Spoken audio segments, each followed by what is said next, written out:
میں نے ایک دعویٰ کیا تھا کہ بہت سارے مسائل حدیث میں نہیں ہیں, لیکن آج کل کے اسکالرز جو تواتر سے ایک چیز چلی آ رہی ہے نا, اس کو خبر واحد کی بنیاد پہ چینج کر رہے ہیں, اور یہ کام تحریف کا تقریباً 100-150 سال سے شروع ہو چکا ہے. لوگ ہم سے پوچھتے ہیں نا کہ خواتین اور مردوں کی نماز میں فرق حدیث سے دکھاؤ. ہم کیا کہتے ہیں؟ تواتر عملی. صدیوں سے اسی طرح چلا آ رہا ہے, تابعین تبع تابعین چاروں اماموں کا اتفاق ہے کہ عورت سمٹ کے نماز پڑھے گی.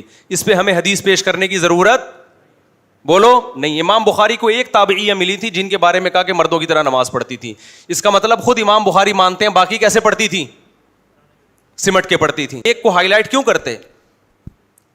لیکن ہمارے اہل حدیث حضرات کیا کہتے ہیں؟ حدیث لاؤ حدیث لاؤ. تو میں نے سوال کیا تھا پھر اہل حدیث حضرات سے, آپ بجائے ان کو اس بات کا جواب دینے کے الٹا ان سے سوال پوچھا کریں کہ ہر مسئلے پر اگر حدیث چاہیے اس پر کوئی حدیث پیش کرو کہ عورت آہستہ لبیک کہے گی. ہمارے پاس کوئی حدیث اس پر نہیں. عبداللہ بن عمر کا ایک ضعیف قول ہے, وہ بھی ان کا اپنا قول ہے, حدیث نہیں ہے.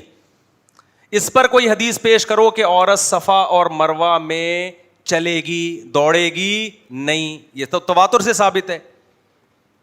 اس پر کوئی حدیث پیش کرو کہ عورت رمل نہیں کرے گی. ہم چاہتے ہیں نا پہلے 3 چکروں میں سینہ ذرا کندھے اچکا کے 3 چکر لگاتے ہیں نا, حالانکہ اس پر کوئی حدیث نہیں ہے کہ عورت یہ کام نہیں کرے گی. اگر آپ کہتے ہیں نبی نے فرمایا کہ ایسے نماز پڑھو جیسے میں پڑھتا ہوں, تو نبی نے یہ بھی تو فرمایا ایسے حج کرو جیسے میں کرتا ہوں, تو نبی نے تو زور سے لبیک کہا ہے. نبی صلی اللہ علیہ وسلم نے تو پہلے 3 چکر میں رمل کیا ہے. نبی تو صفا اور مروہ پہ چلے ہیں, دوڑے ہیں, چلے نہیں. آپ عورتوں کو کیوں چلوا رہے ہو؟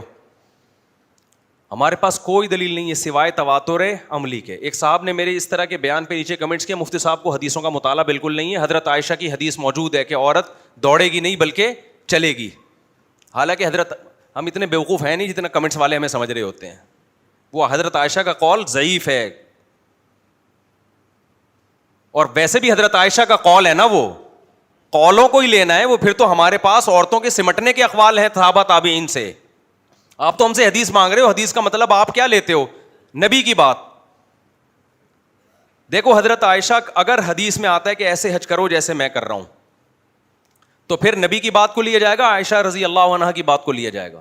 نبی کی بات کو. تو اہل حدیث یہی کر رہے ہوتے ہیں نا کہ ہم نے کلمہ نبی کا پڑھا ہے, عائشہ کا تھوڑی پڑھا ہے.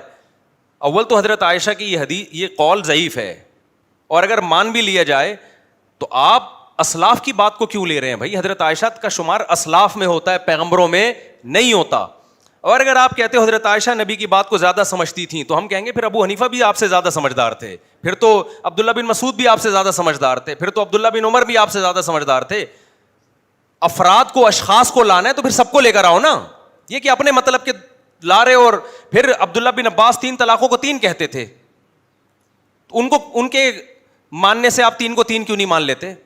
تو یہ عجیب کھچڑی پک رہی ہے یار.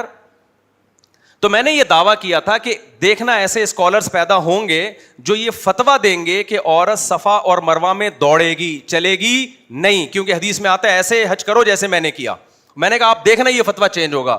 تو میں نے دیکھا کہ واقعی یہ چینج ہو چکا ہے. ناصر البانی جو سلفی عالم تھے, انہوں نے باقاعدہ فتویٰ دیا ہے کہ عورت صفا مروہ میں چلے گی نہیں بلکہ دوڑے گی.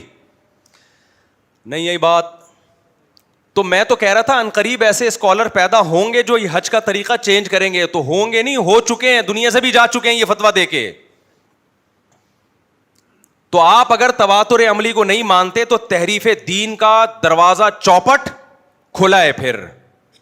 اس لیے میں کہتا ہوں چاروں اماموں کا جو مذہب ہے نا اس کو فالو کرو, ورنہ تمہیں قرآن و سنت کے نام پہ لوگ بھاگے لے جائیں گے. ناصر البانی بڑے عالم تھے, اللہ ان کی مغفرت کرے, ان کے درجات بلند کرے, لیکن وہ فتویٰ دے گئے کہ عورت دوڑے گی. ان سے کسی نے پوچھا بھائی دوڑے گی کیوں؟ حضرت عائشہ کا قول ہے کہ چلے گی. انہوں نے کہا حضرت عائشہ کا قول اول تو صحیح سند سے نہیں ہے, اور اگر صحیح ہو بھی جائے تو وہی بات کی جو اہل حدیث کرتے ہیں کہ ہم نے فالو کس کو کرنا ہے؟ حدیث کو. حدیث میں تو آتا ہے ایسے حج کرو جیسے میں نے کیا, تو نبی تو دوڑے ہیں. پھر انہوں نے ایک اور دلیل دی کہ حضرت ہاجرہ تو عورت تھیں, وہ تو دوڑی تھیں, وہ تو چلی تھوڑی تھیں, تو عورت کے لیے تو اور دوڑنا ثابت ہو رہا ہے. لیکن اگر ہم اس فتوے کو فالو کرتے ہیں, اس کا مطلب 1400 سال سے امت گھاس کھا رہی تھی. اس کا یہ مطلب ہوگا کہ نہیں ہوگا؟ اب 15ویں صدی میں ہمیں سمجھایا جا رہا ہے کہ حج کا سنت طریقہ کیا ہے.